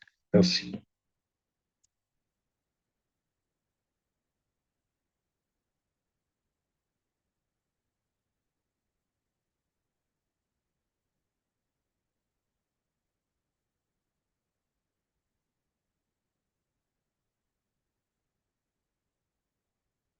So, the people's admitted this, exhibit in their, questioning of you. And you're aware that the autopsy revealed multiple controlled substances, within the, blood of the decedent. Is that right? Yes, You're aware that active cocaine was found in his system, right? yes, And you're aware that, the benzoylecgonine, which is the metabolites, 3,600 milligrams or nanograms per milliliter were found as well, yes, as well as, another controlled substance, ecgonine, methyl ester. Is that right? yes. You have no external or you have no external evidence about exactly what the decedent was doing in the moments leading up to the car accident, right? Other than this statements from the witnesses, no. Um, Your Honor, I have no other questions at this time. Any redirect? No, Your Honor. All right. Mr. Green, we step in. Your Honor, the people have no further witnesses and would rest at this time. Any witnesses for the defense? No, Your Honor. Defense rests. Your Honor, people have moved for bind over on the information specifically on counts 1 and 2. Briefly, I think count 2 is going to be the less contested matter. I think certainly by a probable cause standard, people have shown the defendant was involved in a crash on I-94, that he failed to stop and render any assistance or to report that crash to law enforcement, and that he knew or should have known he was involved in a crash, and that crash resulted in the death of, well, Mr. Mullen. I know defense has said that they think this is a proximate cause issue, specifically as it relates, I believe, to count 1. I think count 1 is actually more of a mens rea issue as it goes to the degree of defendant's driving, whether it was reckless or simply careless. But I think there's 4 key factors that make this reckless and not simply careless. And those key factors are the defendant's admission to consuming alcohol, the defendant's admission as to the speed he was going, the amount of time it had been since the defendant last slept, and the possibility that the defendant was on his phone. As it relates to alcohol, the court heard testimony that the defendant admitted to having consumed alcohol earlier in that day. I believe he said a few, and then it was clarified to be 3 beers at a Tigers game. Certainly 3 beers is something that someone could handle with the defendant. I would again note is under the age of 21 and should not have been consuming any alcohol that day. As it relates to the defendant's speed, his testimony was that he was going 90 miles an hour. That's, as the court knows, well above the posted speed limit on the highway, about 20 miles per hour over. The ambulance, the HVA witness was able to hear screeching of the tires as the defendant tried to brake, but then apparently swerved off the lane of travel over the shoulder and onto the passenger side of the HVA vehicle, which was itself parked in the right-hand lane. So he went off the road as he swung out and lost control of his vehicle and hit the decedent here. The defendant also admitted being awake since 4 in the morning the previous day. This crash occurred at approximately 2 to 2:30. The following night, which by my math would be about 22 hours that the defendant had been awake.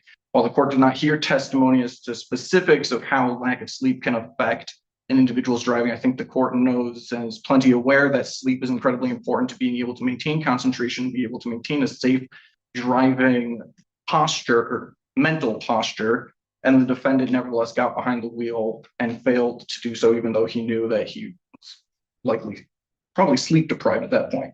Finally, the court heard testimony that the defendant may have been on his cell phone. He did not admit to being on his cell phone. I'm a little concerned that he was unable to say he was not on his cell phone. And he said, well, he may have been on his cell phone. Certainly, that's not beyond a reasonable doubt, but I think it's a fact for the court to consider when it goes towards the overall mentality of this defendant. It's the people's position that he knew when getting behind the wheel, when he was operating the vehicle at 90 miles an hour at 2 in the morning on a dark road, that was wildly unsafe and with willful and wanton disregard for the safety of persons or property. I would ask this, and I would move this court to bind over on the information. Thank you. Respond. Yes, the people have not met even the low threshold to show that Mr. Folk was driving more than simply careless. The test, I want to make a correction that the people indicated defense testimony. There is no defendant's testimony. He is alleged to have made statements to officers that we are disputing the exact precise nature of those statements. They are contested. So understanding that the court is obligated to consider the evidence in the light most favorable to the people. But I just think that's an important correction, that these are not. Where's that? I have to do what? You're saying I have to view this in the light most favorable to. Sorry, maybe I was saying, I was trying to say, even if the court is viewing this in the light most favorable to the people, there's no sworn testimony. The prosecutor indicated defense testimony, and there's no testimony here. It's statements that he made to an officer. Of course, I'm disputing the credibility of those statements. That is the evidence that the people are relying on. There's no external objective indication of what the speed was, exactly what was happening. Speculation is not enough. Case law is very clear that speculation as to whether he may have been on his phone or he may have done that is not enough to withstand their burden.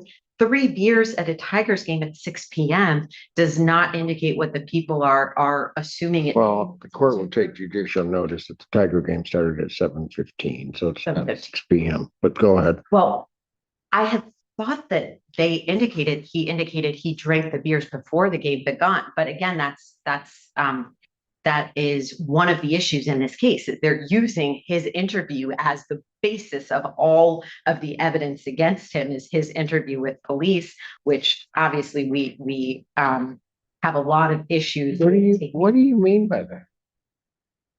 His statements that he was driving and that he was consuming alcohol and that he may or may not have been on his phone at the time. That these are pieces of evidence that the people just cited in their argument for bind over.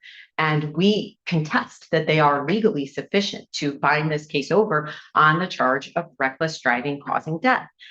Your Honor, I believe this is a textbook case of intervening superseding cause. When you have an unexpected pedestrian who it's undisputed that pedestrian, the ambulance driver, who was the sole eyewitness that testified for the people, indicated he was acting erratically. She indicated that she locked the doors because he was, and I highlighted her statements today, but she indicated he was, scroll down to where I wrote down her statements, that he was,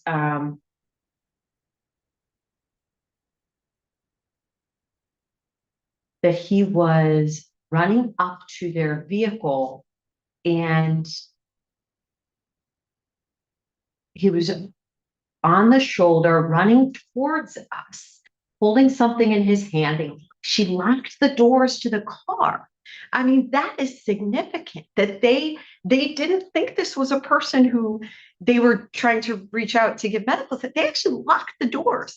And one of the other issues I want to highlight is she testified that she heard tires screeching before the thud, which indicates, it strongly suggests that the brakes were applied, and then there might have been a collision, which is the textbook, I think, break in the proximate cause analysis. And case law is clear. I mean, the jury instruction itself indicates that if there is intervening, superseding cause, proximate cause could be in dispute. What and that you're arguing is the intervening cause.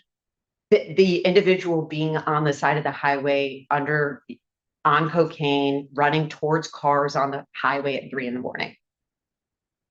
He's not in the roadway. I'm sorry, on the shoulder of the highway. And so that's the intervening cause. Yes. Okay.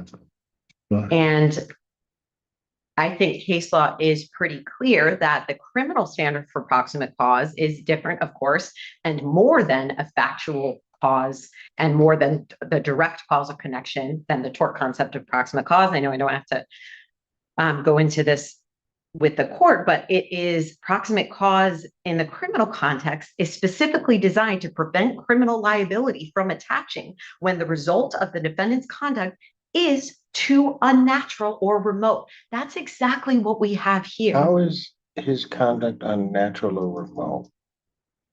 Your Honor, my argument is to have a naked individual on cocaine on the shoulder, immediately within a couple feet of the shoulder, not near a car, there's no evidence that this behavior was natural or foreseeable or reasonable. The only evidence that the people have presented through their own eyewitness and through their officer in charge, who indicated that he received 5 911 calls about the erratic. I know, okay, fine, but you're ignoring certain facts if you're making this an intervening cause type of case, aren't you?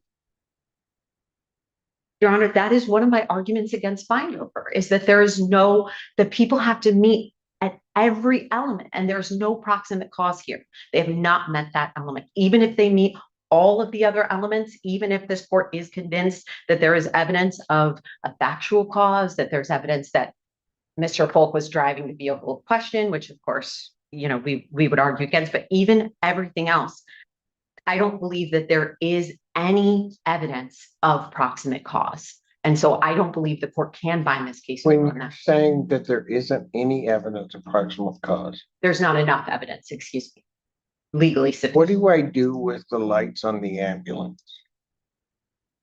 With your argument?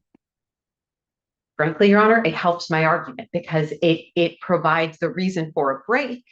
And so that is A break in what? the vehicle braking, which is what led to the accident.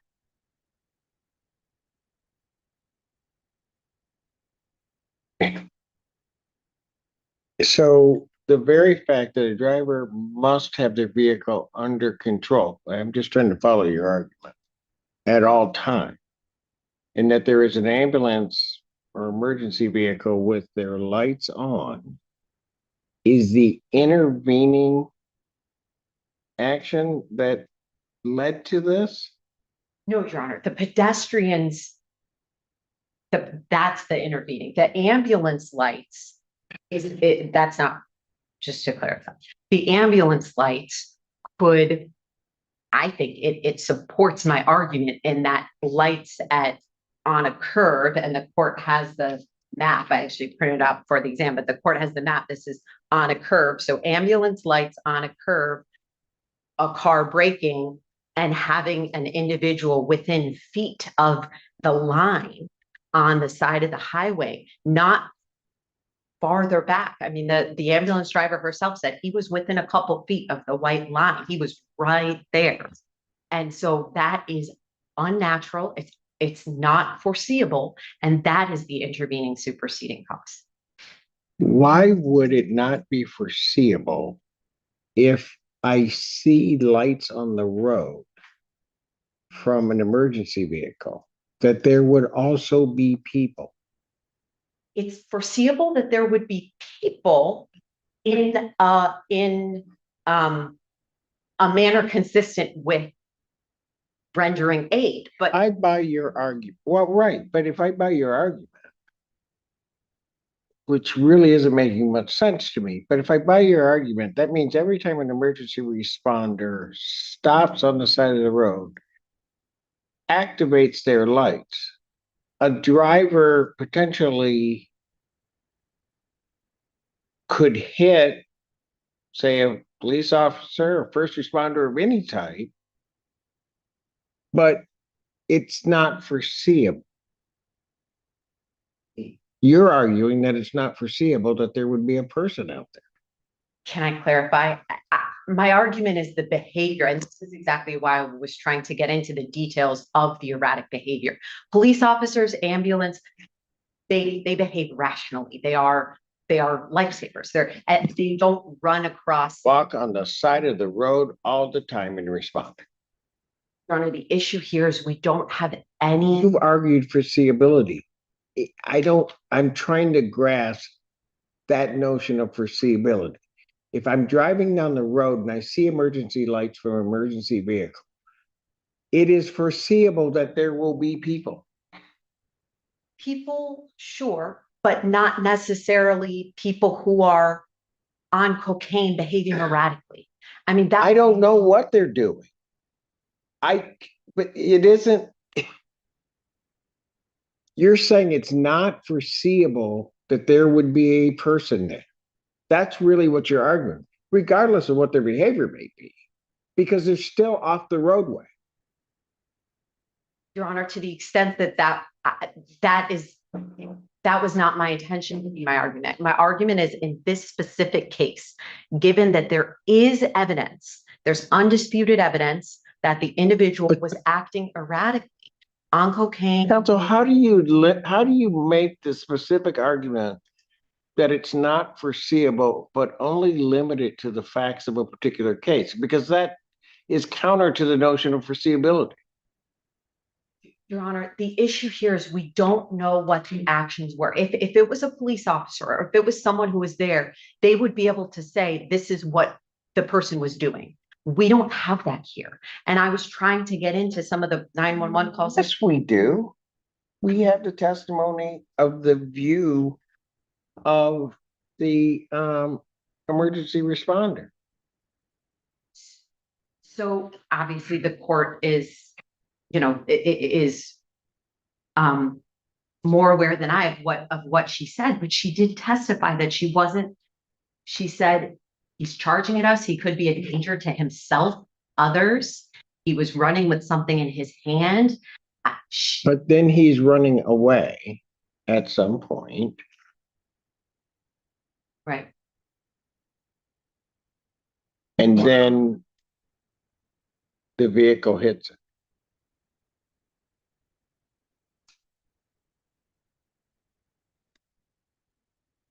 Right.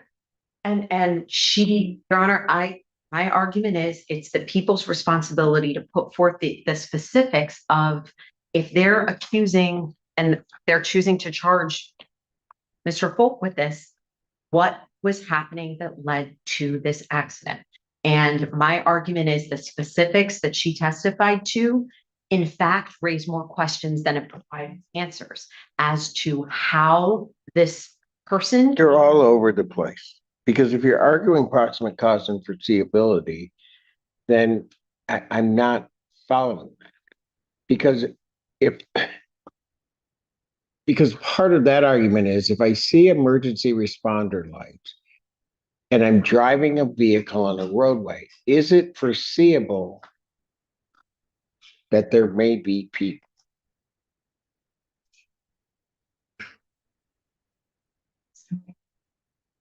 You're obviously arguing that it's not. It matters what the people are doing. It matters their actions and where they are and what they're doing. You know what? Okay, so obviously you have an argument to make. I'm going to take a brief recess. I'm going to let you get your argument together and then come and give it to me in some cogent way that maybe I can understand what the heck you're talking about. Because right now I don't understand what you're saying. Court's in recess. All right. Think that he could be a danger to himself or others. So this is different from any situation in which any medical or police or any other person is just merely on the shoulder of the highway or standing on the shoulder of the highway. In those cases, the actions of those individuals likely, we wouldn't have testimony that someone was running towards incoming vehicles. And I just also want to highlight that she and the officer specifically referenced safety protocols and procedures in place to entail safety when there is an ambulance on the side of the highway. So we heard specifically testimony which involves preventing cars from traveling in the lanes nearby, restricting travel on the highway for this reason. So that would be my argument, Your Honor. Anything additional? Briefly, Your Honor, touching on 2 points defense counsel made. Defense counsel rested in part her argument that the decedent was acting erratically. I believe the language was charging at the ambulance. My recollection of the testimony from Miss Grady was that the defendant was off the lane of travel on the shoulder at the time that this crash occurred. So to any extent that he was acting erratically in the place where the defendant shouldn't have been driving regardless of what he was doing, because the defendant should be maintaining the lane of travel, not driving into the shoulder. Defense counsel also, I believe, made an argument before we took the recess that there's no evidence other than the defendant's statement to Sergeant Bowden about how fast the vehicle was going. And while certainly there was no mathematical calculation put before the court, I believe the testimony was that the decedent was found, I believe it was about 10 yards off the road, which then had several more feet from the fog line to the end of the pavement. And that itself was, I believe, the Miss Grady testified about 150 yards down the road. To move that far from the certainly indicates that it does not give an exact number, but it corroborates the defendant's own admission to Sergeant Bowden that he was going 90 miles an hour approximately. For those reasons, for the reasons I originally stated in my motion for bind over, I would again move this court bind the defendant over on the information. Sure. Okay. All right.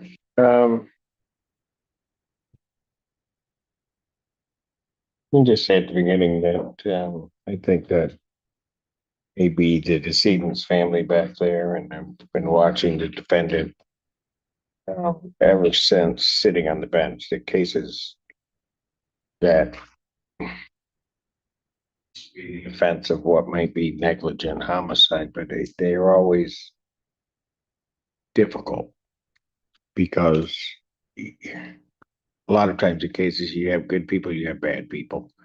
But in these cases, you can have good people all around, and a bad thing has happened, and it's not. It just is what it is.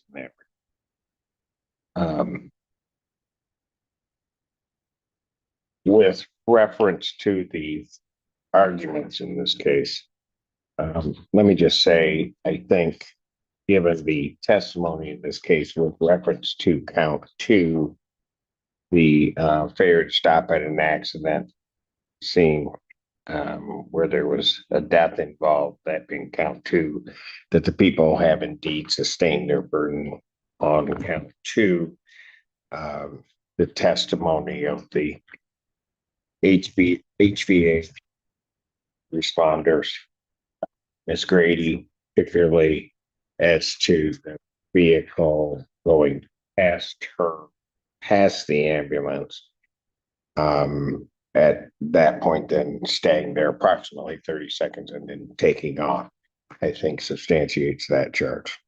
With regard to the charge of reckless driving causing death, I think certainly that there are factual issues involved as to what the defendant's vehicle was doing. At the time, I think the location is important.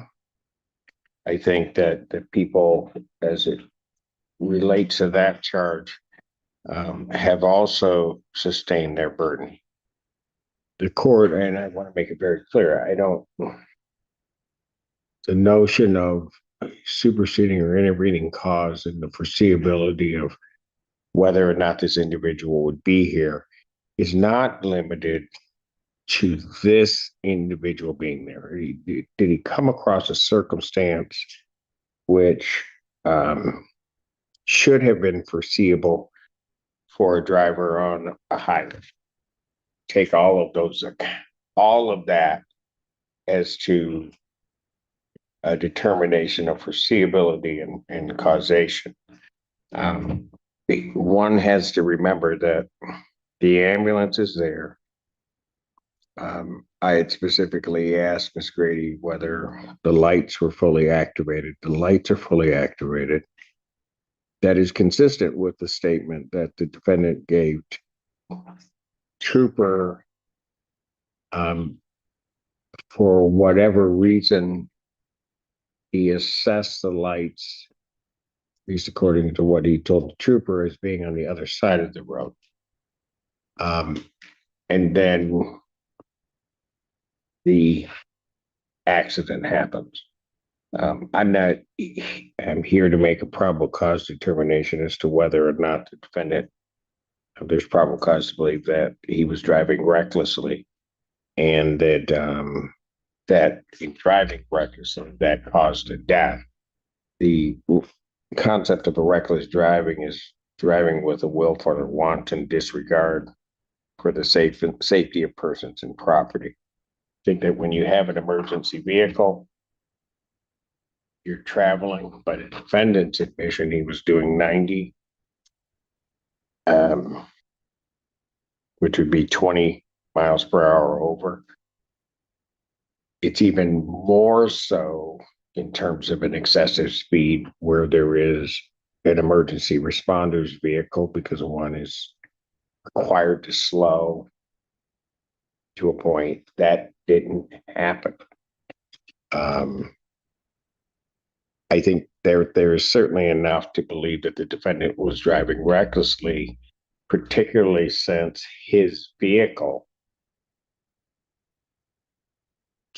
struck the decedent and then had enough force and momentum that he could not control that vehicle, and it continued past the ambulance that was there to ultimately try to deal with the individual on the side of the road.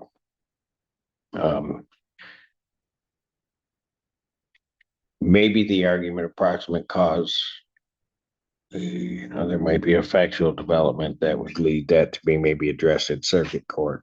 But from a factual standpoint, the court, in looking at all of this, believes also that will have sustained their burden and would also bind the defendant over to stand trial on the count of reckless driving causing death, or taking all of the factual circumstances into account during the course of the testimony. We would wait for a reading, stand mute. And then, having waived formal reading, standing mute, the court will enter a not guilty plea as to both counts. Pre-trial in this matter will be set August 11th at 1:30 with Judge Cook. August 11th, 2026, 1:30.